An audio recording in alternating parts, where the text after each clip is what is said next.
Magandang araw po sa lahat ng nakikinig sa channel na ito at sa iyo rin po, Sir Gimbal.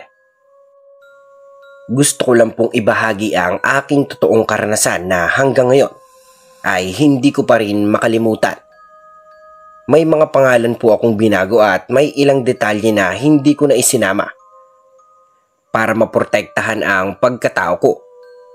Ito po ang kwento ng isang ama ng tahanan na nasira dahil sa bisyo at kung paanong ang lahat ay nauwi sa kulam. Itago nyo na lamang po ako sa pangalang Francis, panganay sa 7 magkakapatid. Lumaki kami sa isang barong-barong sa gilid ng kanal. Gawa lang yun sa pinagtagpi-tagping kahoy, lumang yero, karton at sirang tarpuli ng mga politiko. Mahirap lang po talaga kami, Sir Gimbal. Isang kahig, isang tuka. Pero kahit mahirap ang buhay, hindi kami sakitin. Nakakakain pa rin kami kahit papaano, Sir Gimbal. Sa isang takal ng bigas, sabay-sabay sa isang kanin na hindi maayos ang pagkaluto dahil sa sobrang gutom. Ulam, minsan toyo, madalas asin mantika lang po at madalas naman ay kamote o mais na inuuwi ni Mama mula sa trabaho. Ang masakit, imbis na si Papa ang sandala namin, siya pa ang pabigat, Sir Gimbal. Hindi siya naghahanap ng trabaho. Inuuna pa ang alak at sabong. Gabi-gabi siyang umuuwi ng lasing. Magwawala na parang hindi kami ang pamilya niya at parang kami ang sagabal sa bisyo niya. Madalas mangyari to na kahit malayo pa lang siya, ay rinig na namin ang sigaw niya. Pagpasok niya sa bahay, lasing na lasing siya. Hindi pa man kami nakakahinga, bigla siyang sumigaw. Nagbato ng gamit at sinira ang lamesa. Halos lahat ng kagamitan namin, Sir Gimbal. Sira na po. Pati siya, Sir Gimbal. Nasisiraan na rin ang bait. Napaiyak ang kapatid ko nang matamaan siya ng nakalipad na electric pan.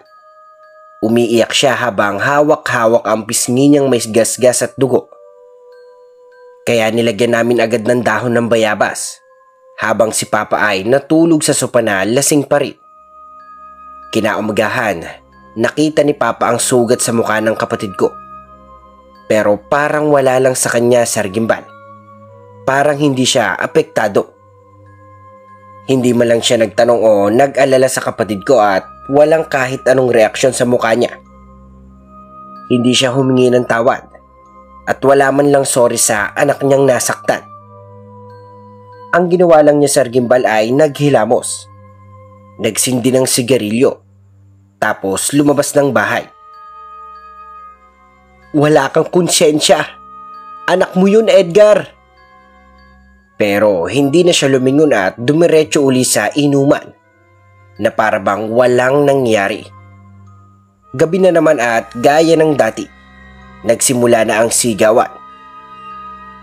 Sino naman yung kasama mo kanina? Lalaki mo, no? Anong pinagsasasabi mo? Kumpare mo yun. Asawa ni Maring Juliet. Huwag na huwag mo akong pinaglololo ko. Sinungaling kang babae ka. Lalakero! Panong lalakero? Nagtatrabaho lang ako. Pero kinukuha mo lahat ng sahod ko para sa alak mo. Imbis na pambaon ng mga anak mo, inuubos mo sa alak. Kanina lang umutang na naman ako kay Maring Juliet. May utang pa tayo sa kanya, Edgar. Pero ni minsan hindi kita nakitang nagbayad ng kusa na gamit ang sarili mong pera. Habang pinapakinggan ko yung usapan nila mula sa kwarto, hindi ko na napigilan ang luha ko. Si Mama ay walang ibang iniisip kung hindi kami. Siya ang nagtataguyod habang si Papa. Siya ang dahilan kung bakit kami mas lalong naghihirap. At doon ko unang naisip, paano kung mawala si Papa? Paano kung wala nang sisira sa pamilya namin? O paano kung may gumawa ng paraan para mawala siya? Sabado ng umaga, may lumapit na babae sa bahay namin. May hawak siyang clipboard at parang may hinahanap. Tinignan lang niya sandali ang paligid. Tinitignan niya ang kabuuan ng bahay namin sa Gimbal. Bago siya nagtanong sa akin, "Nasaan ang mga magulang mo? Pwede ko ba silang makausap ngayon?" Tinawag ko si Mama at paglapit niya ay tumagilid na lang ako habang nakikinig sa usapan nila. "Magandang umaga po. Ako po si Erica mula sa DSWD. Kasalukuyan po kaming nagsasagawa ng listahan para sa mga pamilyang kwalipikado sa 4-piece. Okay po. Maupo muna po kayo. Pasensya na po at maliit lang ang bahay namin. Wala rin po kaming maihandang merienda sa inyo, ma'am." "Ay, ayos lang po yun. Kaya nga po ako nandito para matulungan yung mga katulad ninyo. Ilan na po ang anak ninyo?" 7 po, ma'am. 5 po ang nag-aaral at 2 maliit pa po. Kaya hirap na po talaga kami sa araw-araw." Naiintindihan ko po. May kaunting interview lang po ito kaya sagutin nyo na lang po ng maayos at maisasali na po kayo sa listahan ng 4-piece. Habang ini-interview si Mama, lumabas ako. Dumiretso ako sa tindahan. Nagbabaka sakaling makautang.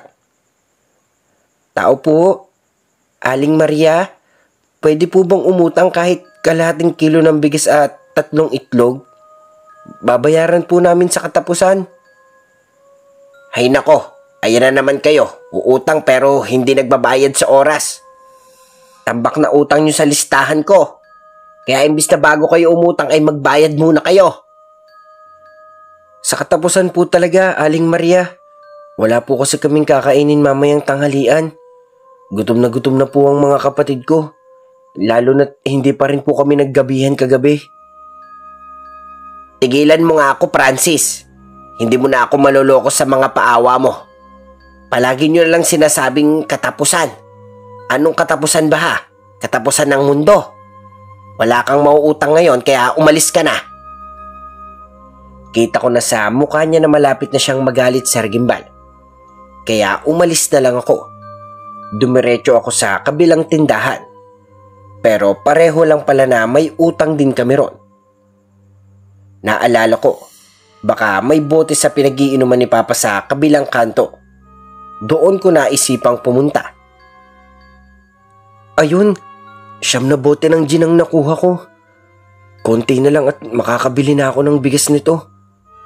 Mahina akong bulong sa sarili. Biglang may lumapit na matandang babae. May hawak ding bote. Nakatira siya sa tapat ng inuman ni Papa. "Oh, ito pa, idagdag mo na yan.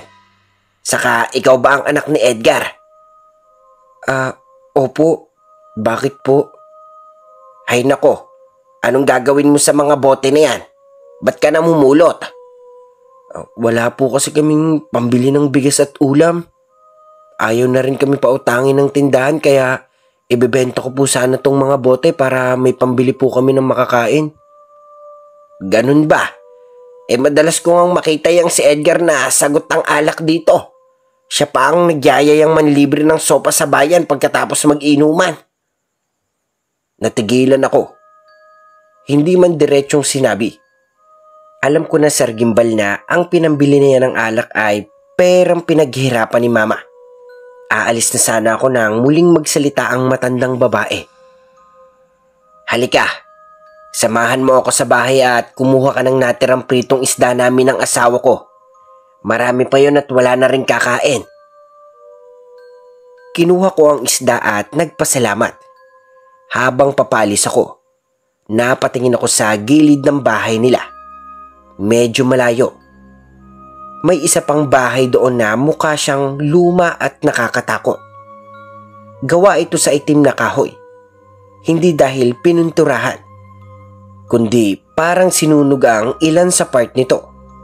May basag na bote na nakatusok sa dulo ng bakod. Parang panangga sa kung sino mang lalapit. Sa bintana, may kurtinang kulay pula. Pero hindi tela at parang pinagtagpi-tagping basahan o damit. Mukhang abandonado na tong bahay at sigurong wala nang nakatira dito sa Sargimbal. Naalala ko ang mga bote sa kamay ko kaya aalis na sana ako nang biglang may lumapit sa akin na isang itim na pusa. Sabi nila Sargimbal, malas daw yon. Pero hindi ako naniniwala kaya umuwi na lang ako. Nabenta ko rin ang bote at nakabili ako ng kalahating kilo ng bigas. Umuwi akong may dalang ulam na isda at kalahating bigas. Kaya pinagsaluhan namin ng mga kapatid ko at ni Mama. Lumipas ang isang buwan. Natanggap na kami sa 4-piece. Ako at 3 sa mga kapatid ko ang napasama. Buwan-buwan ay may matatanggap na tulong para sa pag-aaral. Ngunit palaging may bawas daw ito once na hindi ka raw makapunta sa meeting o sasama pag may general cleaning ang barangay. Pero isang araw, habang kakakuha pa lang ni Mama ng pera ay, "Nasaan na ang pera? Akin na! Ibigay niyo sa akin lahat." "Pera yun ng mga bata. Para sa pag-aaral nila. Hindi para sa alak mo." Bigla niyang sinampal si Mama ng 2 beses na sunod. Hindi lang yun at sinuntok pa niya sa tiyan. Umiiyak ang mga kapatid ko kaya dali-dali akong lumapit kay Mama sa Sargimbal. At tinulungan siya. Tumingin ako kay Papa na galit dahil sinaktan niya si Mama. "Ano bang problema mo, Papa? Bakit ka ganyan? Kaya tayo sinali sa 4-piece dahil kapos tayo sa buhay. Ni hindi ka man lang naghahanap ng trabaho. Puro alak ang inaatupag mo, Papa." Sinuntok niya ako sa Sargimbal, kaya dumugo ang ilong ko. "Kay bata-bata mo pa, sinusumbatan mo na ako? Nasaan na ang pera, ha?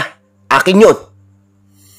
Wala na kaming nagawa sa Sargimbal at binigay na lang ni Mama ang ATM. Siya na ang kumuha sa pera ng 4-piece. Pero dahil sa sunod-sunod na pagkatalo ni Papa sa sabong ay binenta ni Papa ang ATM ng 5,000. Ilang araw ay may napansin akong katok ng katok sa pintuan namin. "Magandang araw po. Andito po ba si Edgar?" Lumabas si Mama na bitbit ang bata naming kapatid na nakatulog sa balikat ni Mama. Wala po. Pero nasa sabungan siya, Ma'am. Or kung wala po doon ay baka nagiinom na naman. Bakit niyo po siya hinahanap?" Hindi ko maintindihan bakit niya hinahanap si Papa sa Sargimbal. Pero nakita ko ang damit niya na may nakatatak ng pangalan ng lending company. Ako po si Arlene mula sa Quick Cash Lending. May sinangla po kasi siyang ATM at pinangalan sa kanya. Kasama rin po ang birth certificate ng mga bata. Dapat po bukas mabayaran niya na ang natitirang balanse niya, Ma'am. O kung hindi ay ikukulong po siya bilang isang istapa." Nagulat ako sa sinabi niya. Bata pa lang ako sa Sargimbal kaya hindi ko masyadong naiintindihan. Basta ang naiintindihan ko ay makukulong siya kapag hindi siya nakapagbayad. Tumingin ako kay Mama at kita ko sa mukha niya ang gulat. Hanggang sa mainis. Kaya pumasok muna ako sa loob ng bahay at nilinis ko sandali ang luma kong sapatos. "Binenta niya pati pangalan namin. Ginamit niya na ang pangalan namin sa 4-piece tapos ganito pa." Bulong ko sa sarili ko pero nagulat ako nang nasa likuran ko na pala si Mama. May luha sa kanyang mata sa Sargimbal. Kaya napaiyak na ako kasi hirap na kami. "Huwag ka nang magsalita, anak. Ako na ang bahala. Basta tapusin mo lang ang pag-aaral mo, ha?" Kaya naman, nangako ako sa mga kapatid ko sa Sargimbal na mag-aaral ako ng mabuti. At sa abot ng makakaya ay pipilitin kong magtapos kahit mahirap lang po kami. Pero nang dahil kay Papa at sa mga ginagawa niya ay para bang hanggang dito na lang kami sa Sargimbal. Ngayon sa Sargimbal ay namumroblema kami dahil sinangla ni Papa ang ATM na pinambisyo niya lang naman ito sa Sargimbal. Sunod-sunod na ang kamalasan at problema na dumating hanggang sa pati ang kapatid ko ay nadamay na rin sa kagagawan ni Papa. Pagka-uwi ko galing school, narinig ko silang nagsisigawan sa loob at may umiiyak. May nagbabasag ng gamit at parang may masama talagang nangyayari. Kaya agad akong pumasok sa loob ng bahay. Nadatnan ko si Papa na may hawak siyang kutsilyo sa gimbal. Nanlilisik ang mga mata niya. Amoy alak at nanginginig sa galit. Si Mama naman ay umiiyak at pilit siyang pinipigilan. Diyos ko, bitawan mo na yan, Edgar. Parang awa mo na. Umiiyak na ang mga bata. Manahimik ka. Ibigay mo na lang si Kim sa akin. At bakit ko naman ibibigay sa'yo? Tumigil ka na, Edgar. Natatakot na ang mga bata. Hindi ko alam kung anong nangyayari sa gimbal at bakit gusto niyang kunin si Bunso. Mamamatay tayong lahat. Baon na ako sa utang at kailangan ko nang magbayad. Tumingin si Papa sa bunso naming kapatid na si Kim. Ibibenta ko muna si Kim. Kung hindi, papatahin tayong lahat. Napaka walang kwenta mong ama, Edgar. Pati sarili mong anak kaya mong ibenta dahil lang sa utang mong pinambisyo mo lang. Huwag na huwag mong gagalawin ang bata. At niis sa kanila, huwag na huwag mong idadamay. At sinampal ni Mama si Papa ng ilang beses. At agad kinuha niya si Kim at tumakbo papasok ng kwarto. Ako naman, Sir Gimbal, naiiyak na rin habang yakap ang kapatid ko. Hindi ko alam ang gagawin ko. Parang lumalala na si Papa araw-araw. Wala na siyang pakialam sa amin, Sir Gimbal. At parang hindi na niya kami kapamilya. Lumaki na rin ang utang namin, Sir Gimbal. Mga utang sa tindahan, sa kapitbahay, sa katrabaho ni Mama, pati pala sa 5-6. Pero hindi pa rin tumigil si Papa.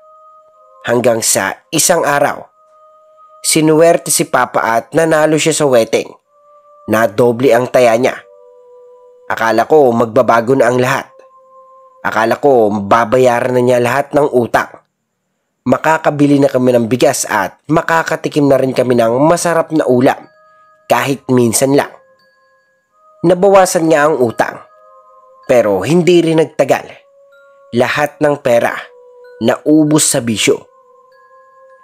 Pinangsugal niya lang naman sa gimbal at pang-inom. At ang mas nakakainis ay nagpakain pa siya sa barkada niya. Nanlibre ng pulutan at tagay sa mga tambay. Nakita ko pa nga siya, isang gabi sa kanto. Nakatambay sa tindahan ni Aling Clarita na nagyuyose siya at may hawak na red horse habang nagbibilang ng barya. Astig ka talaga, Edgar. Ikaw na. Ayos siyang panalo mo ah.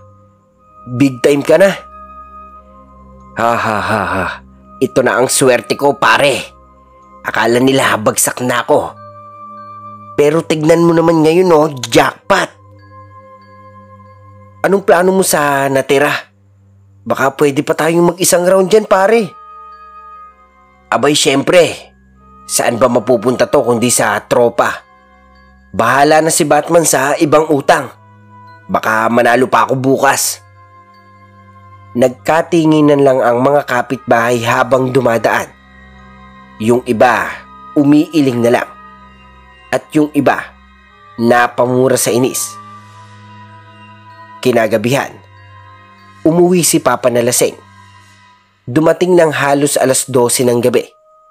Nakatsinelas lang. Walang bitbit man lang kahit na tinapay o dilata. Ni kusing, wala Sir Gimbal. Pagbukas ni Mama ng pinto ay nagalit. Oh, asa na yung panalo mo? Wala ka ba man lang dalang bigas man lang? Yung mga anak mo hindi pa kumakain. Ano ka ba? Ako ba ang may kasalanan kung nauubos? Malay mo bukas, mas malaki pa ang mapanalunan ko. Panalo ka nga pero ni 50 sentimo, wala kang maiuwi. Lahat na lang nilulustay mo sa alak at barkada. Ganyan ka ba talaga? Para kang walang anak, Edgar. Di ikaw na ang magaling. Ikaw na ang matuwid. Ako na ang masama. Putya naman wala akong ginagawang tama sa paningin nyo. Nagbayad na naman ako ng utang natin Nagbayad ka nga, pero ilan lang naman yung binayaran mo. May pagkakataon kang bayaran ang lahat pero hindi mo ginawa, Edgar. Nagtakip na lang kami ng tenga, Sir Gimbal. Sa maliit naming bahay, rinig ang mga sigaw at bawat mura. Pati mga kapitbahay ay gising. Naririnig ko ang bulungan nila sa labas. Ay, ayan na naman si Edgar, lasing. Ay naku, kawawa naman yung mga bata.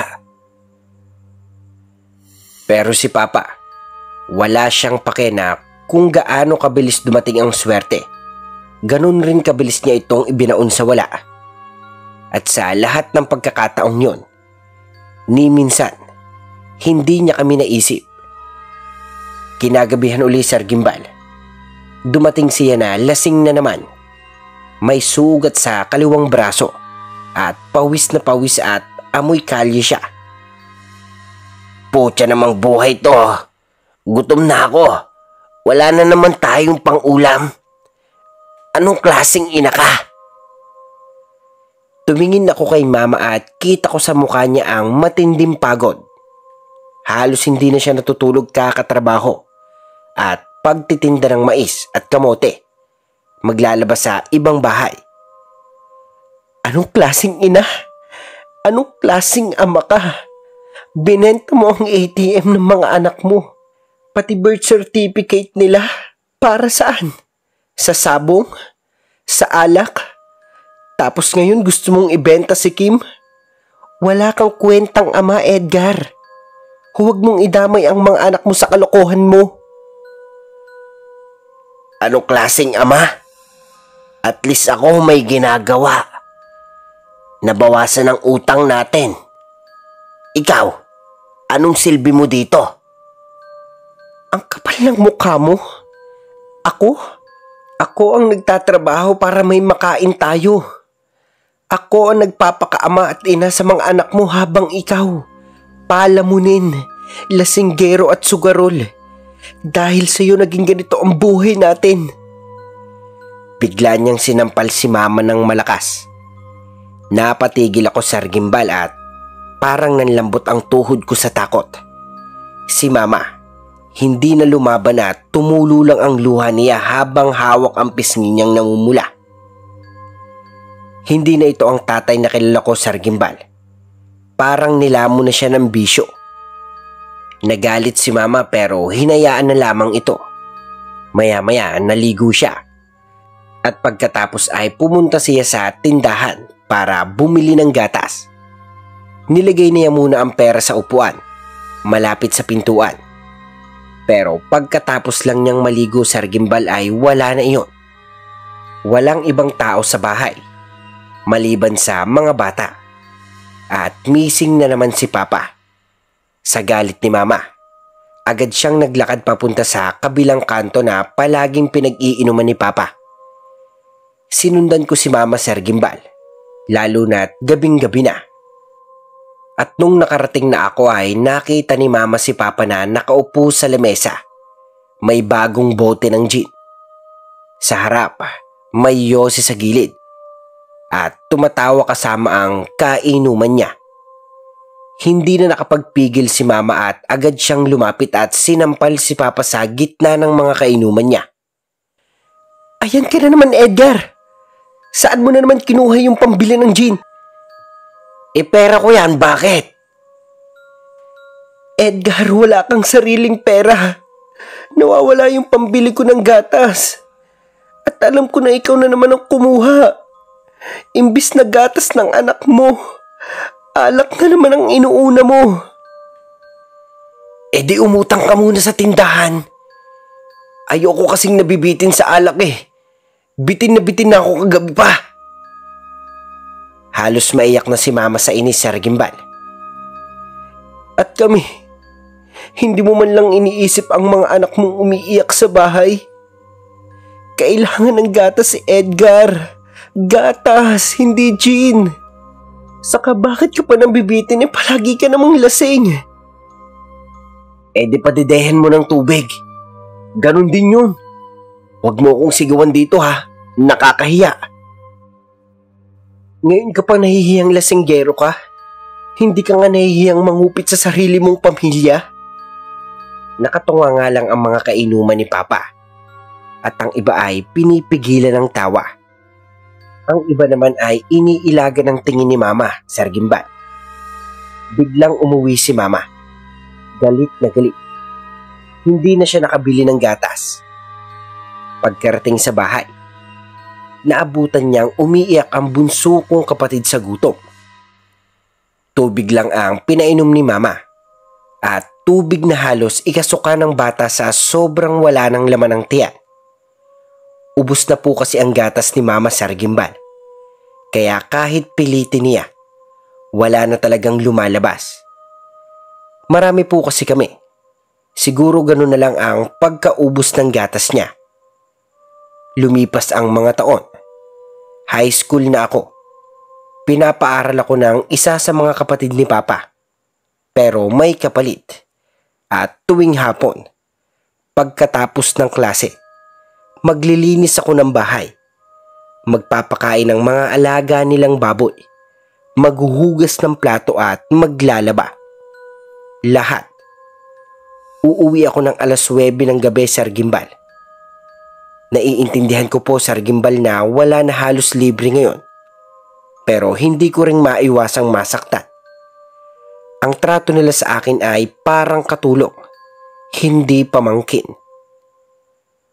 Oo, pinapaaral nila ako. Oo, sila ang nagbabayad ng gastusin ko sa school.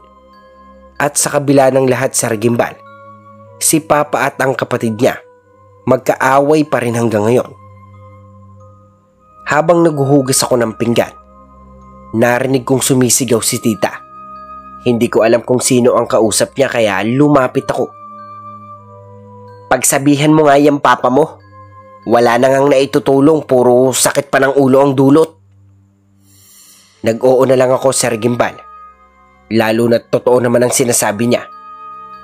Pag uwi ko sa bahay, bumungad si Papa na lasing at galit na galit. Natalo na naman siya sa sabong. Libo-libo ang nawala na inutang niya sa kumpare niya. Kaya nag-away na naman sila ni Mama. Walang bago. Paulit-ulit na lang. Hanggang sa... Pagod na ako, Edgar.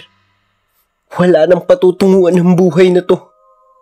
Pagod na akong maging mahirap. Kung bakit kasi pinilit kitang tapusin ang pag-aaral mo. Last sem mo na lang makakagraduate ka na sana. Pero anong ginawa mo? Binuntis mo ko at itinakwil ka ng lola mong nagpapaaral sa'yo. Bakit? Kung aalis ka ba, hindi ka ba magiging mahirap? Umalis ka kung gusto mo. Magsama kayo ng mga lalaki mo. Pero wag na wag mong isasama ang mga bata. Kailangan ko sila. Paulit-ulit na lang tayo, Edgar. Wala akong lalaki. At saka kukunin ko silang lahat ng mga anak ko. Wala akong ititira lalo na't irresponsableng ama ka. Pero Sir Gimbal, 4 lang ang kinuha ni Mama. Hindi na yata kayang buhayin kaming lahat. At saka malalaki na rin kaming 3. Kaming naiwang magkakapatid sa pudar ni Papa. Gusto niya akong isama.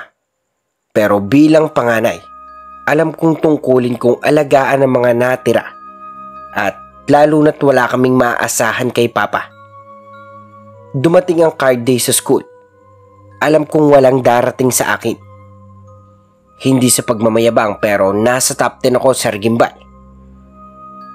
Nakikimama na lang ako sa kaklase ko para may mag-check ng grades ko. Pero laking gulat ko. Dumating si Papa. Pero hindi para makimiting o ipagmalaki ako kundi para mag-iskandalo.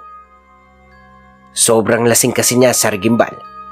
Nakakahiya ang ginawa niya at sinuntok pa niya ang tatay ng kaklase kong nananahimik. Kaya ayun, napabarangay siya. Hindi na bago sa barangay si Papa kasi suki na siya roon. Lalo na sa gabi, Sir Gimbal. Sigaw siya ng sigaw. Gising ang buong kanto at kapitbahay. Minsan, natalo siya sa lamay. Sinisisi pa ang mga tao roon at sinasabing dinaya siya. Hindi ko maintindihan kung bakit siya naging ganito. Pero naniniwala akong hindi siya ganito dati. At dahil sa mga kahulugang iyon, pati si tita ay nadamay. Hanggang sa sinabi niya na, hindi na raw niya ako pag-aaralin. Nagmamakaawa ako, Sir Gimbal, pero matigas ang puso niya. Kaya nagdesisyon ako na mag-part-time sa gabi at pumasok sa umaga. Nakakapagod, Sir Gimbal, pero wala akong ibang pagpipilian. Mahirap lang kami at hindi naman ako kayang suportahan ni Mama at Papa. Kaya sarili ko na lang talaga ang inaasahan ko. Umabot ako ng kolehiyo. Oo, kapos pa rin kami. Pero nakatanggap ako ng scholarship mula sa mayor. Malaki-laki rin ang natatanggap ko bawat sem, Sir Gimbal. Kaya tumigil ako sa pagpa-part-time ko. At lalo na't komplikado na ang mga subject ko. Nang malaman ni Papa na may natanggap akong scholarship mula sa mayor, bigla siyang lumapit sa akin. At mukhang may mabigat na pakay, Sir Gimbal. Akala ko magpapayo o magpapakita ng suporta. Pero hindi. Iba ang dahilan ng paglapit niya. Narinig kong may scholarship ka raw galing sa mayor. Malaki raw yun ha. Oo, Papa. Sapat lang po para sa tuition ko at konting baon. Bakit po? Baka naman pwede akong makahingi kahit konti lang. Kahit 2,000 lang. May babayaran kasi ako sa sabong. Ay, may pinapagawa kasi akong bubong. Papa, hindi po yun para sa kahit ano. Pang-aral ko po yun. Hindi ko po yun pwedeng galawin para lang sa ganun. Aba, pera ng gobyerno yan. At ama mo pa rin ako. Dapat lang na makinabang din ako kahit konti. Kung hindi dahil sa akin, wala ka sa mundong ito. Alam ko pong ama kita pero hindi ko po ito utang sa inyo. Ako po ang naghihirap sa pag-aaral ko. Ako ang nag-apply ng scholarship. Ako ang nagsakripisyo. At kung papapiliin ako, mas gusto kong ipambayad na lang ng Xerox kaysa sa ibigay sa alak. Ang tigas ng ulo mo. Ganyan ba ang tinuturo ng school sa'yo ha? Magsumbong ka pa kay Mayor kung gusto mo. Oo, Papa. Kasi kung kinakailangan para matigil na ang ganito, gagawin ko. Ayoko nang marinig na ginagamit ang pangalan ko sa bisyo mo. Dahil noon ay ginamit mo na ang pangalan namin para masangla ang ATM ng 4-piece. At yun na nga ang ginawa ko, Sir Gimbal. Nireport ko siya. Hindi para ilaglag, kundi para protektahan ang sarili kong pinaghihirapan. Mula noon, hindi na niya ako muling ginulo tungkol sa scholarship. Pero nagsimula ring lumamig ang trato niya sa akin. Parang habang tumatagal, unti-unti na rin akong napapabarkada. Minsan isa, minsan 2, Sir Gimbal. Hanggang sa araw-araw na akong may kasama, laging may lakad. Hindi na ako palaging umuuwi, Sir Gimbal. Kung minsan, umaga na ako nakakauwi. O minsan, hindi na talaga at hindi na rin ako pumapasok. Ang baon ko, Sir Gimbal, ay hindi na para sa pamasahe o pagkain. Ginagastos ko na sa bisyo. Sinubukan kong uminom at natuto akong magyosi. Noong una, parang laro lang na pampalipas oras. Pero habang tumatagal, parang doon ko lang nararamdaman na may silbi ako. Ngayong gabi ay umuulan, Sir Gimbal, at napadpad ako sa isang waiting shed malapit sa plaza. Doon ko nakita si Papa na may hawak na tagay at may kasamang mga matatanda. Oh, andiyan ka pala. Halika rito. tikim ka. Hindi po ako umiinom pa. Aba, di wag. Pero sayang, masarap tong lambanog. Galing pa kay paring Danilo to. Mainit-init sa tiyan. Panlaban sa lamig. Tahimik lang ako habang nanonood sa kanila, Sir Gimbal. Pero habang tumatagal, parang inaanyayahan ko ang sarili kong katawan. Nilamig ako. Napagod. Gusto ko ng takas lalo na't gulong-gulo na ang isip ko. At marami na akong problema. Kinabukasan, sinubukan ko rin sa mga kabarkada kong makipag-inuman. Isang shot lang at biglang naging 2, Sir Gimbal. Hanggang sa di ko na mabilang. Sumunod na gabi, nandoon ulit si Papa. Ako naman ang unang lumapit. May natira pa po ba kayo dyan? Ngumisi siya. Inabot ang baso. Yan! Anak nga kita. Tagay! Araw-araw, doon na umikot ang mundo ko. Sabay kaming umiinom. Minsan, kami lang 2. Minsan, may kasama. Pero palaging pareho ang ending, Sir Gimbal. Lasing si Papa. Nagsisisigaw. Nagwawala. Ako, tahimik lang sa gilid. Hanggang sa napansin na kami ng buong baryo. Yan ang mag-amang lasinggero. Parehong walang direksyon. Sayang, matalino pa naman yung bata. Pero wala na akong pakialam noon, Sir Gimbal. Dahil sa dami na nang iniwasan kong sakit, mas pinili ko na lang ang pagmamanhid. Akala ko iyon na ang pinakamasama. Hanggang sa dumating ang huling gabi ng inuman namin ni Papa. Doon nagsimula ang lahat na hindi ko kayang kalimutan. Iniwan na ako ng mama mo. Sumama na siya sa ibang lalaki. Kaya ka iniwan niya pa dahil sinasaktan mo siya. Dahil miserable ang buhay mo. Ayaw niyang madamay sa pagiging lasinggero mo pa. Hindi naman ako pala inom dati. Simula lang nung nakilala ko yung mama mo. Tumahimik ako. May lungkot sa mga mata ni Papa. Hindi ito ang kilalang sigaw ng sigaw. Ito ang unang beses na nakita kong totoo siya. Ano pong ibig niyong sabihin? Kayo ang dahilan kung bakit naghiwalay kayo pa. Kayo ang dahilan kung bakit nagkawatak-watak tayo. Pagkapanganak mo, doon siya nagbago. Wala pa akong bisyo noon. Pero isang araw, nakita ko siyang may kasamang ibang lalaki. Hindi ko pinansin. Pero sumunod na linggo, iba na naman. At uuwi siya na parang walang nangyari. Parang mahal na mahal pa rin niya ako. Dahan-dahang umagos ang luha ko habang pinapakinggan siya. Hanggang sa bali-balita na sa lugar namin na mga lalaki raw niya yon. Pinatulan niya lahat. Hindi ko kinaya. Inaraw-araw niya ang pakipagkita sa mga lalaki. Kaya araw-araw ko rin nilulunod ang sarili ko sa alak. Hanggang sa nasanay na ako. Ilang taon pala akong galit kay Papa. Hindi ko alam na si Mama ang dahilan kung bakit siya nagkaganon. Simula noon, ako na ang palaging kakampi niya. Ako ang sumasalo kapag napapabarangay siya. Ako ang sumasagot sa reklamo ng mga kapitbahay. Ako ang sumisigaw sa barangay tanod. Ako ang sumusundo sa kanya kapag natutulog siya sa gilid ng kalsada, Sir Gimbal. Minsan, sa sobrang kahiyan ko, ako na rin ang nagbabayad ng mga nasira niyang ginawa o basag na bote sa sari-sari store. Galo sa tricycle ng kapitbahay o minsan kahit pambayad sa pambabastos niya.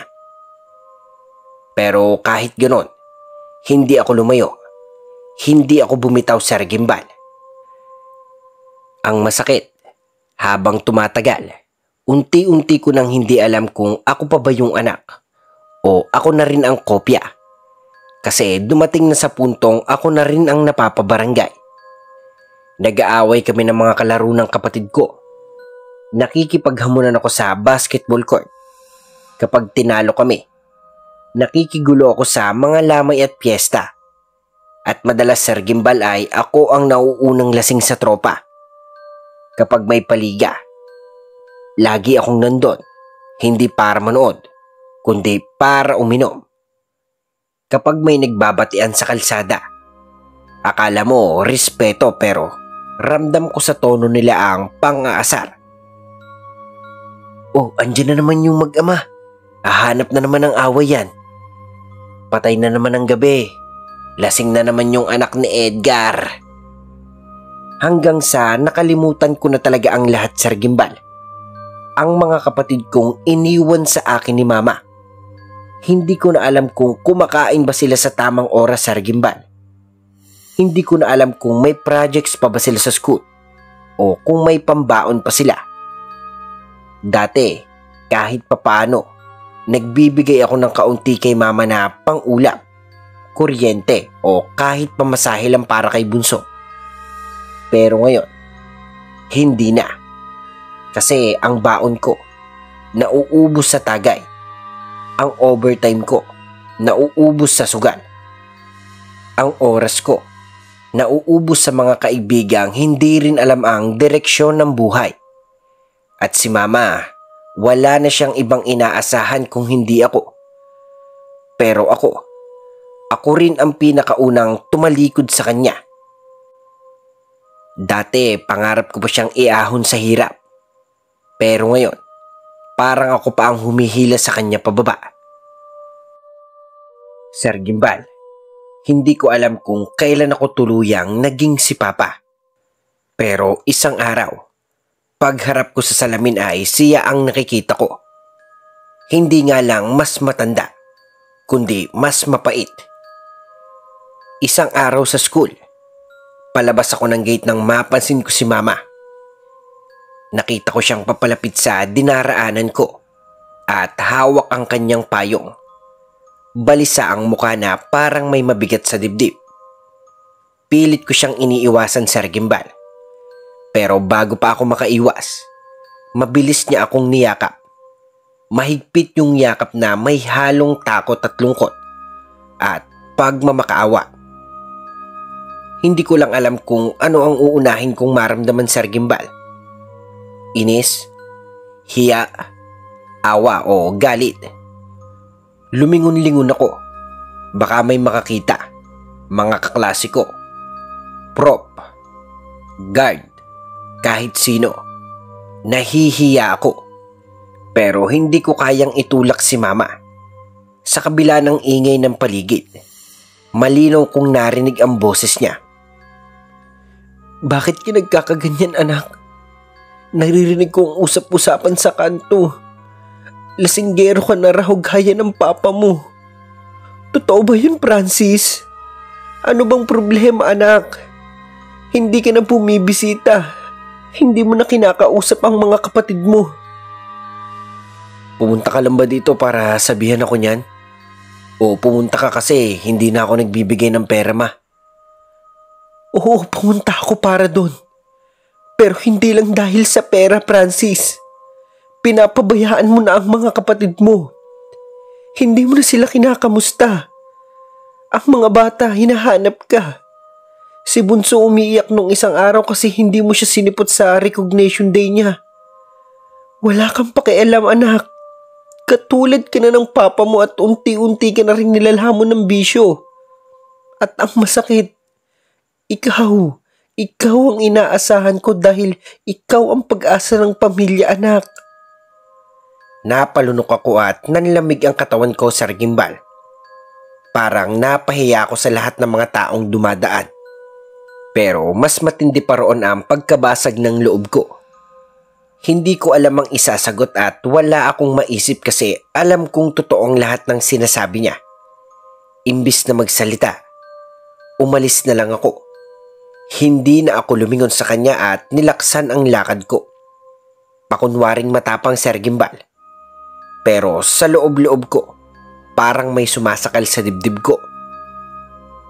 Sir Gimbal, tama nga si Mama. Dati ako yung galit sa papa kong lasinggero. Ako yung laging nagtatanggol sa pamilya namin laban sa kanya. Ako yung nagsumpang hindi ako magiging katulad niya. Pero ngayon, ako na siya. Lahat ng sinabi ko noon, nilunok ko na ngayon. At ang masakit, wala na akong mukhang maipapakita sa mama ko. Kinagabihan, niyaya ako ni Papa na uminom sa kabilang kanto. At sa lugar na dati nilang tambayan, sumama ako. Dala na rin ang bigat ng loob. Lasing na halos lahat. May sumasayaw, may kumakanta. Si Papa, wala siyang ginagawa kundi mambato at sumigaw. Hanggang sa may lumabas na matanda mula sa lumang bahay sa tapat. Matanda. May nakatira na ron. Napuntahan ko na yun dati at abandonado na ang bahay na yan simula ng pagkabata ko. At kung tama ang naaalala ko, yung isang bahay ay bahay ng matandang minsan nag-abot sa akin ng isda noon. Pero bakit ngayon?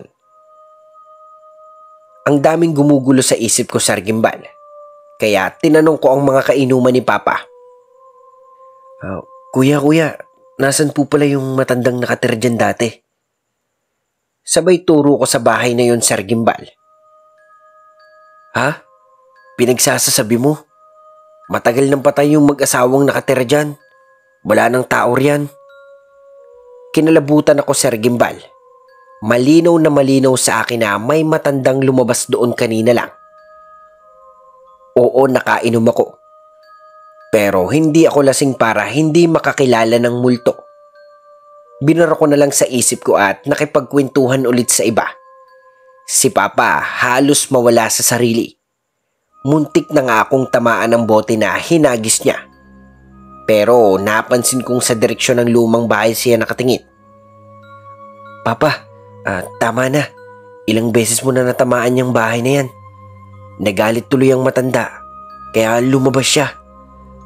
Sinong matanda? Wala namang nakatira dyan.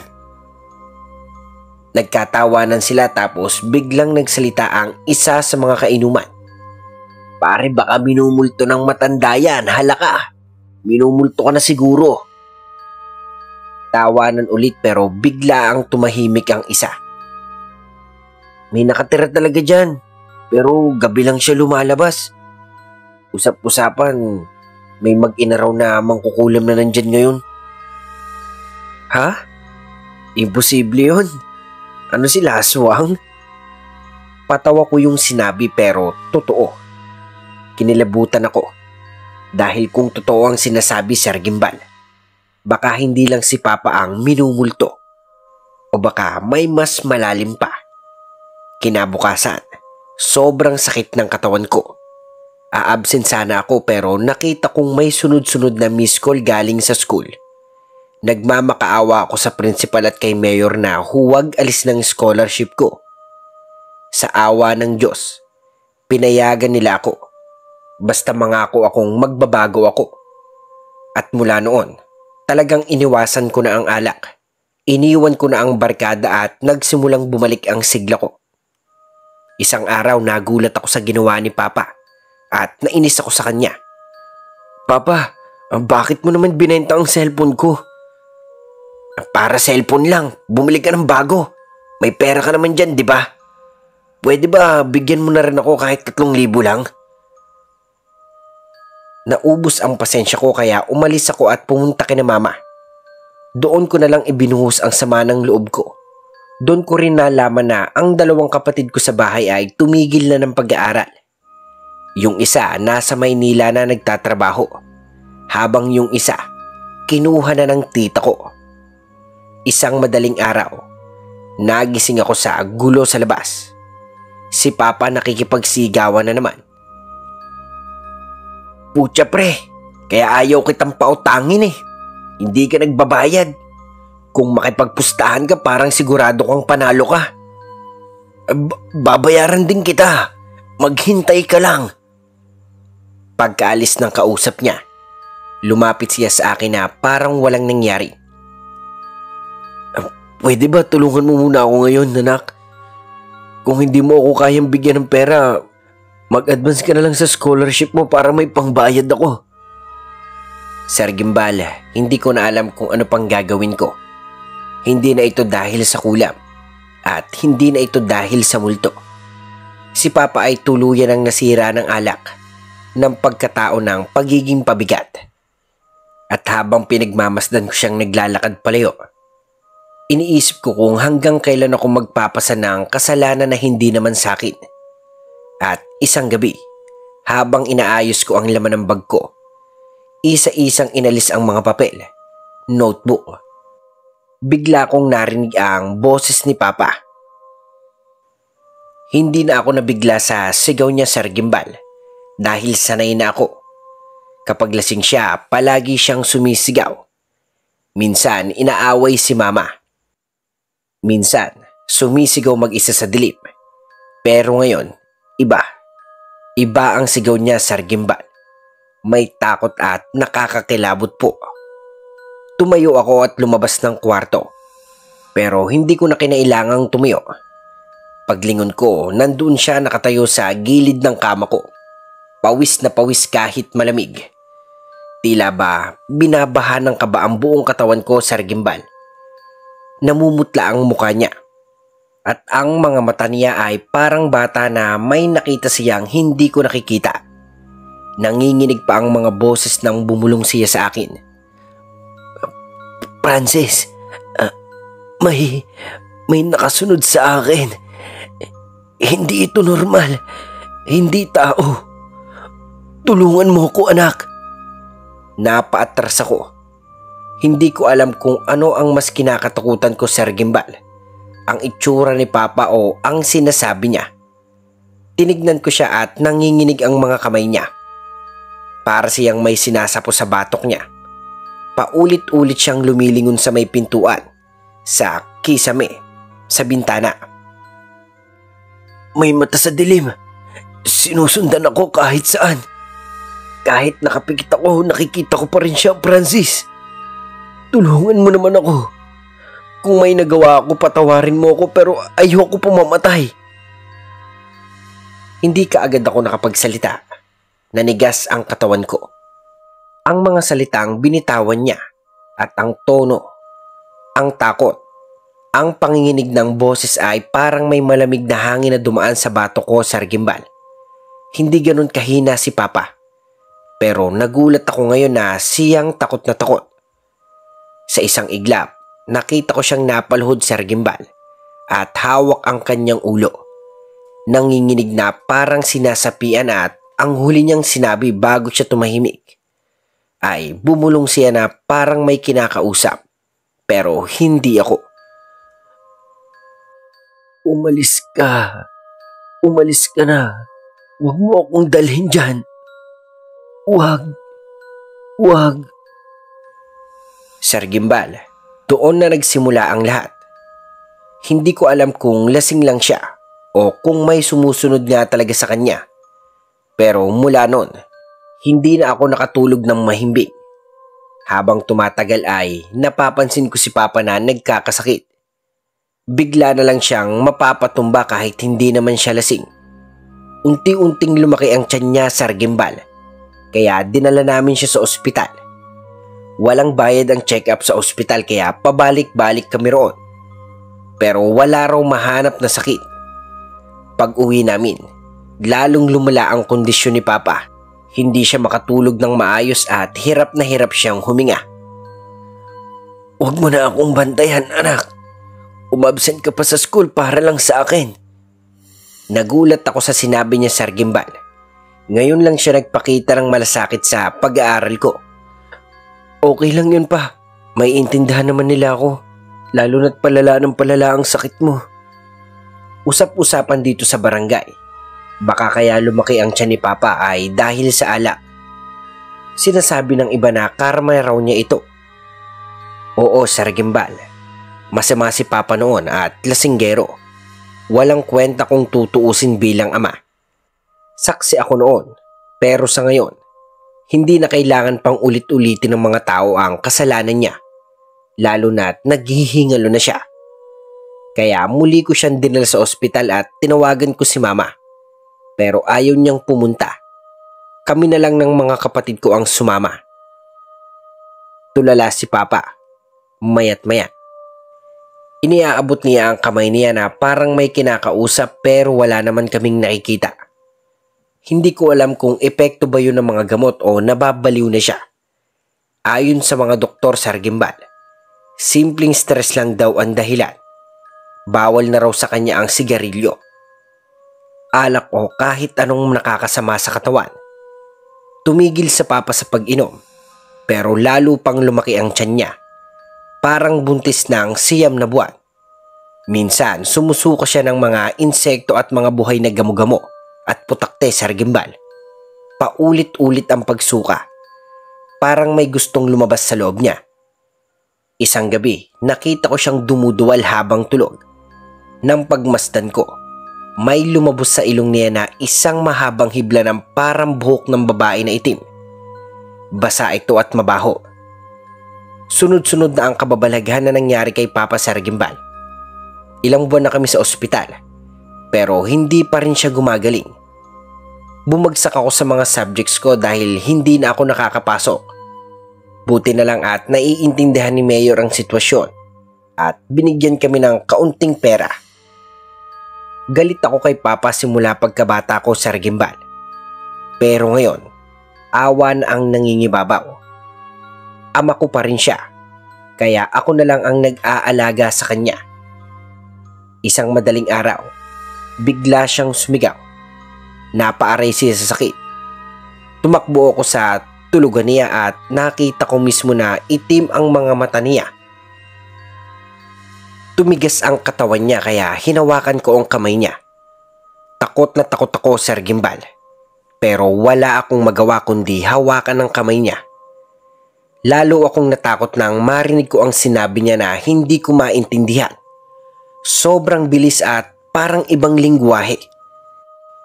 Tila may kausap siyang hindi ko nakikita sa Argimbal. Tuwing madaling araw itong nangyayari. Wala pa ring mahanap na konkretong sakit ang mga doktor. Paulit-ulit lang ang gamot na binibigay nila, pangpawala ng sakit. Kaya pinuntahan ko si mama at ikinuwento ko ang lahat. Pero ngumiti lang siya at umalis. Parang walang paki. Hindi ko alam kung bakit ganoon si mama. Pero hindi ko siya masisi.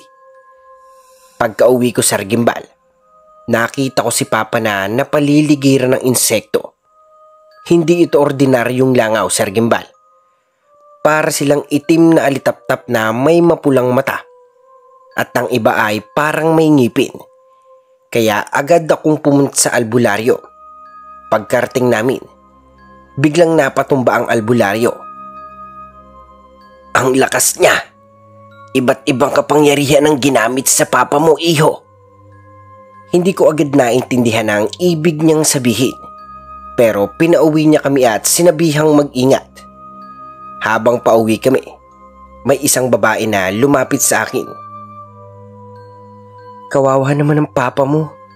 Punta ka sa isang probinsya at may kilalang magaling na manggagamot doon. Baka kinulam ang papa mo. Kinilabutan ako sa Argimbal.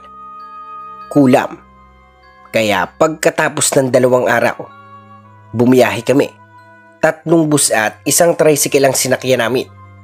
Naglakad kami papasok sa liblib na bukid. Pagdating namin, maliit lang ang bahay. Puno ito ng maliit na bote at ang ilan, kusang kumukulo. May mga dahon, pamunas at iba't ibang amoy. Nagulat ang albularyo nang hawakan si Papa. Binulungan niya ito pero narinig ko pa rin. Masyado kang malakas. Kumuha siya ng isang bote. May lamang dilaw na likido. Niligyan niya ng itim na parang amoy niyog ang tiyan ni Papa. Ano po yan? Isa itong niyog na binalad at pinirito hanggang sa masunog. At may kasamang ritual. Gagaling ang tiyan ng Papa mo pagkatapos ng 6 na oras. Nagritual siya at bigla siyang natumba. Pagkatapos hinarap siya ni Papa. Masyado kang lumakas. Hahamunin kita. Tigilan mo ang lalaking ito at sabihin mo sa akin kung saan ka nakatira. Pinisil niya ang kamay ni Papa. Kaya napasigaw ito at inutusan niya ako. Kumuha ka ng pako at martilyo sa gilid. Ibigay mo sa akin. Nanginginig kong kinuha ang mga ito at iniabot sa kanya. Pinukpok niya ng pako sa noo si Papa. Nawala ng malay si Papa. Pagkalipas ng 1 oras, nagising siya. Bumalik ang normal na kulay ng mata niya. Humupa ang tiyan niya. Niyakap ko siya at umiyak siya habang humihingi ng tawad. Salamat anak. Hindi mo ako sinukuan. Hindi mo ako iniwan kahit sa lahat ng pagkukulang ko. Nagpasalamat ako sa albularyo. Ayaw niyang tumanggap ng pera pero pinilit ko. Masyadong malakas ang mangkukulam. Pero ngayon gumaling na siya. Ang nangkulam ang unti-unting nanghihina. Pag-uwi namin, pinasuot ko kay Papa ang kwintas na may ritual at niyakap niya ako at umiiyak ulit. Di ko man lang alam kung sinong nangkulam sa akin. Pero ito na siguro ang senyales para magbagong buhay ako, anak. Ang mahalaga, okay ka na pa. Ilang araw pagkatapos, nalaman kong nanghihina si Mama.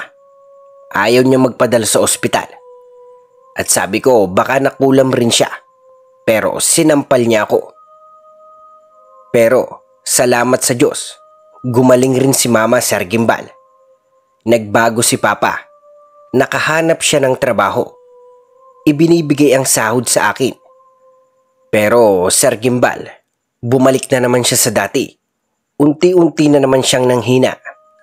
Nawala ang kwintas at isang gabi, nakita kong nakatayo siya sa labas ng bahay at walang malay pero nakangiti. Kaya Sir Gimbal, naglagay ako ng mga papel sa bawat bintana at pinto. May nakasulat na mantra, mantras.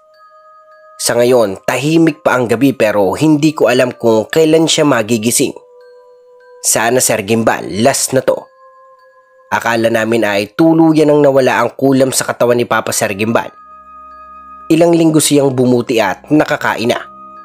Nakakagalaw na at muling lumalabas ng bahay para magtrabaho. Pero unti-unti ulit siyang nanghina. Sa pagkakataong ito, wala ng mga ritual. Wala ng pagsusuka ng buhok o insekto. Ang katawan niya ay unti-unti na lang nanlalata. Ang balat niya, naninilaw. Ang mga mata niya, halos mamuti at wala ng sigla, Sir Gimbal. Kaya dinala namin siya ulit sa ospital. Doon ibinunyag ng doktor ang matagal na naming kinakatakutan.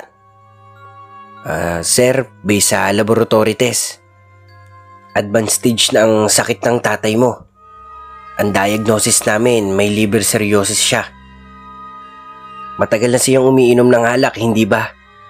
Sa mga ganitong kaso, nasira na ang atay hanggang sa hindi na ito makapag-filter ng toxin sa katawan. Palaki ng palaki ang tiyan niya. Dulot ng fluid build-up. Iyon ang isa sa mga sintomas ng cirrhosis. Gusto kong manisin ng kahit sino, pero alam ko, ito na ang resulta ng mga taon niyang pagiging lasenggero.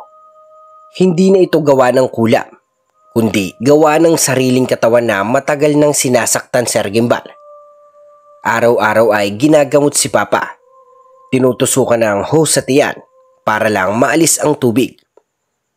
Hindi siya makalakad kahit iihi. Kailangan ng gamitan ng catheter. Minsan, kinakausap niya ako habang nakahiga at nanginginig ang boses niya. Pero malinaw ang sinasabi niya. Anak, kung binigyan lang ako noon ng pangalawang chance, hindi ako maglalasing. Sana makakabawi pa ako sa inyo. Hindi ko siya sinagot at pinunasan ko lang ang pawis sa noo niya. At ngumiti, Sir Gimbal. Maya-maya, sumuka siya ng dugo. Napasigaw ako at tinawag ang nurse. Ang sabi ng nurse, internal bleeding na to. At pinatawag ang doktor. Gabi-gabi akong natutulog sa upuan ng ospital, Sir Gimbal. Gabi-gabi rin akong umiiyak habang pinapanood siyang nanghihina. Sabi ng doktor, irreversible na raw ang damage sa atay, kaya pinauwi na lang siya. Ibig sabihin, wala nang lunas, Sir Gimbal. Dito na lang raw sa bahay, habang inihintay ang oras. Pero ilang linggo pa naman ay nakakaya niya pa. Pero Sir Gimbal, hindi na siya yung nakakakain ng maayos. Magpagaling ka, Papa. Lumaban ka. Oo, anak. Pipilitin kong mabuhay hanggat hindi pa kitang nakikitang gumagraduate. Ngumiti ako kay Papa at nagdasal na sana kahit sinabi ng doktor na walang lunas ay magkaroon ng himala na para gumaling pa si Papa. Nang mabalitaan ni Mama yon, agad-agad silang umuwi dito sa bahay. Nagsisiiyakan ng mga kapatid ko. Si Mama, nung una ayaw pa siyang lapitan. Parang may galit pa rin. Pero maya-maya ay lumapit siya sa kama at niyakap si Papa at napaiyak siya. Sorry, hindi ko sinasadya. Hindi ko alam, Sir Gimbal, kung bakit niya nasabi yun. Pero nawala sa isip ko ang lahat ng tanong. Kasi kitang-kita ko na nanghihina na si Papa. At di nga nagtagal, Sir Gimbal, ay tuluyan ng bumigay si Papa. Hindi niya na rin ako inabutang gumraduate pa. Pero may sinabi ako sa kanya bago siya mawala. Sinabi ko sa kanya na pagkatapos kong gumraduate, dadalhin ko ang diploma kung saan siya nakahimlay.